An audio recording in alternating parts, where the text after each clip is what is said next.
नमस्कार दोस्तों, आज के वीडियो में हम रैखिक समीकरण युग्मों को हल करने की दो विधियों के बारे में जानेंगे, जिसमें पहला है विलोपन विधि और दूसरा प्रतिस्थापन विधि। ये आपके क्लास 10 के लिए बहुत ही इंपॉर्टेंट है, जो कि मैथ का टॉपिक है। हर साल एग्जाम में इससे 5 नंबर का क्वेश्चन जरूर आता है। तो चलिए सबसे पहले हम विलोपन विधि पढ़ते हैं और इसके बाद हम प्रतिस्थापन विधि इसी वीडियो में पढ़ेंगे। इसके लिए आपको कोई दूसरा वीडियो नहीं देखना पड़ेगा। बहुत ही आसान तरीक़ों से हम इसको समझाएंगे, जिससे आपको ये कभी भी नहीं भूलेगा। तो चलिए वीडियो को स्टार्ट करते हैं। तो सबसे पहले हम जो भी इक्वेशन दिए रहते हैं उनको नोट करते हैं। उसमें से एक को हम मानते हैं समीकरण नंबर 1 और दूसरे को मानते हैं समीकरण नंबर 2। विलोपन विधि में क्या होता है, इसमें हम विलुप्त करते हैं किसी भी एक चर को, किसी भी एक जो हमारा चर होता है उसको हम विलुप्त करते हैं। जैसे इसमें x है और y है, दो चर हैं दोनों समीकरण में, तो हम किसी भी एक चर को विलुप्त करते हैं इन दोनों समीकरण से। उसके बाद उसको हल करते हैं। तो इसके लिए सबसे पहले हम देखते हैं, इसमें 3x है, इसमें 2x, इसमें 4y, इसमें 2y। तो हम किसी भी समीकरण में ऐसा गुणा करें कि दोनों में या तो x बराबर हो जाए या y। तो हम देखते हैं अगर समीकरण 2 में 2 से गुणा कर दिया जाए तो ये हो जाएगा 4y और ये 4y, यानी ये दोनों जब बराबर हो जाएंगे तो हम इसको आसानी से विलुप्त कर सकते हैं। तो चलिए समीकरण नंबर 2 में हम 2 से गुणा करते हैं। इसको लिख भी लेते हैं इस तरह से, समीकरण 2 में 2 से गुणा करने पर, 2 से गुणा करने पर अगर इस प्रकार से आप लिख करके क्वेश्चन हल करेंगे तो आपको बहुत ही अच्छे मार्क्स मिलेंगे। तो यहाँ से इसमें हम 2 से गुणा करेंगे तो ये हमारा हो जाएगा 2 दूना 4x माइनस 2 दूना 4y बराबर ये 2 दूना 4, यानी कि हमारा एक समीकरण नया बन गया, समीकरण नंबर 3। हमने क्या किया, समीकरण 2 में 2 से गुणा कर दिया। इसके बाद हम क्या करेंगे, अब हमारा ये 2y, समीकरण 1 में जो y 4y था, यहाँ भी ये क्या हो गया 4y। अब हम इन दोनों में देखेंगे, समीकरण नंबर 1 और 3 को जोड़ेंगे, क्योंकि ये दोनों चिन्ह क्या है, अलग अलग है, यानी ये प्लस है ये माइनस है, तब जोड़ते। अगर दोनों चिन्ह सेम होता तो हम इसे घटाते। तो इसके बाद हम लिखेंगे समीकरण 1 तथा समीकरण 2 को जोड़ने पर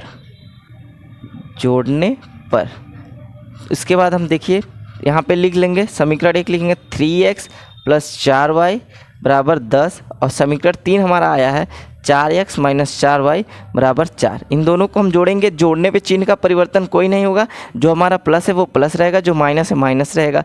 तो हमारा 4 और ये 3x ये 4x दोनों जुड़ के हो जाएंगे 7x और ये दोनों कट जाएंगे, इधर बराबर आएगा 4 और 10, ये हो जाएगा 14। तो 7 से इसको डिवाइड कर देंगे 2 बार में, तो x बराबर हमारा आ गया 2। एक हमारा मान निकल आ गया। अब इसका मान हम किसी भी समीकरण 1 या 2 में रख के हम दूसरा मान निकाल लेंगे। तो x का मान यहाँ से लिख देते हैं, समीकरण 2 में रखते हैं। x का मान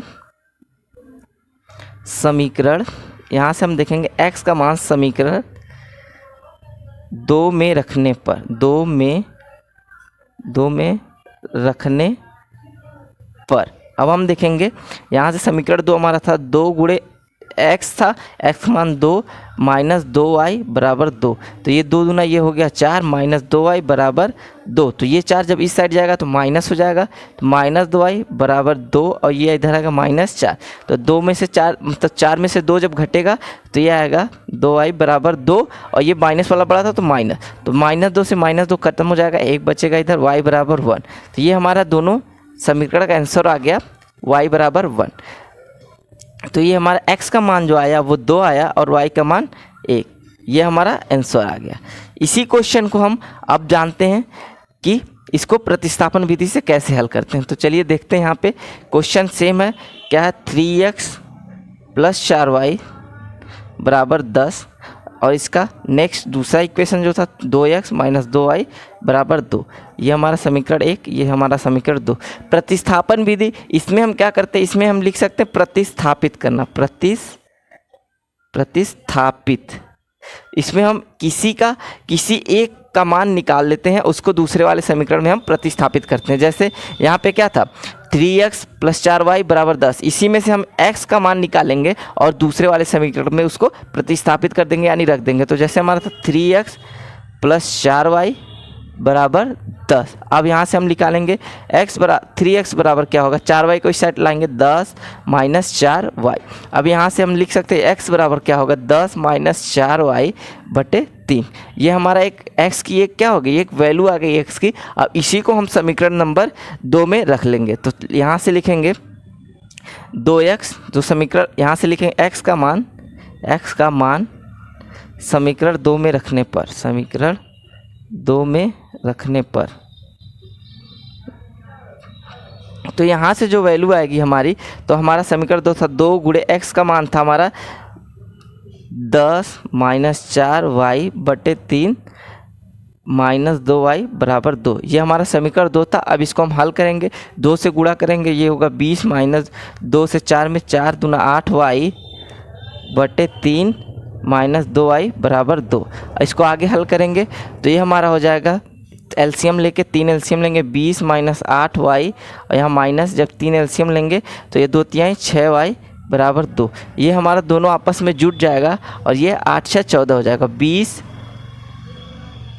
माइनस 8 से 14y बराबर, ये 2 3 से उधर गुणा हो जाएगा, 3 दूना 6। अब 20 को हम उस साइड जब ले जाएंगे तो माइनस 14y बराबर, ये जाएगा 6 माइनस 20, यानी इस साइड आएगा क्या, माइनस 14। अब ये 14 से 14 डिवाइड हो जाएगा तो y बराबर हमारा आ जाएगा 1, यानी माइनस 14 से हमने माइनस 14 को डिवाइड कर दिया, y बराबर 1। अब y का मान किसी भी समीकरण में रख के, मान लीजिए हमने समीकरण नंबर 2 ही ले लिया, इसमें रख करके हम x का भी मान निकाल लेंगे। तो इसको आप आगे लिखिएगा कि y का मान समीकरण 2 में रखने पर, 2 में रखने पर, तो यहाँ से हमारा आएगा 2x माइनस 2y, y बराबर 2। अब यहाँ y का मान रख देंगे 1, तो 2x माइनस 2 गुणे 1 बराबर 2। ये 2 उस साइड चला जाएगा तो 2x बराबर, ये 2 है, ये माइनस इधर आएगा तो प्लस में 2, तो 2x बराबर, ये 2 2 4 हो गया, तो 2 से 2 से 4 को डिवाइड करेंगे 2 बार में, x का मान 2 आया। तो इस प्रकार से हमारा x का मान 2 आया और y का मान 1। ये हमारा सेम वही आंसर आया। इस प्रकार से हम इसको विलोपन विधि इस प्रकार से करते हैं और प्रतिस्थापन विधि इस प्रकार से। आशा करता हूँ आपको समझ में आ गया होगा। और इसको विलोपन विधि इसीलिए कहा जाता है क्योंकि इसमें हम किसी एक पद को विलुप्त करते हैं, किसी भी एक चर को हम विलुप्त करते हैं। प्रतिस्थापन विधि में इसे प्रतिस्थापन विधि इसलिए कहा जाता है क्योंकि हमें एक का मान निकाल के दूसरे वाले समीकरण में इसमें प्रतिस्थापित करते हैं, इसलिए इसे प्रतिस्थापन विधि कहा जाता है। अगर आपको वीडियो अच्छी लगी हो, आपने इससे कुछ सीखा हो, तो वीडियो को लाइक करिएगा, चैनल को सब्सक्राइब करिएगा। Thanks for watching.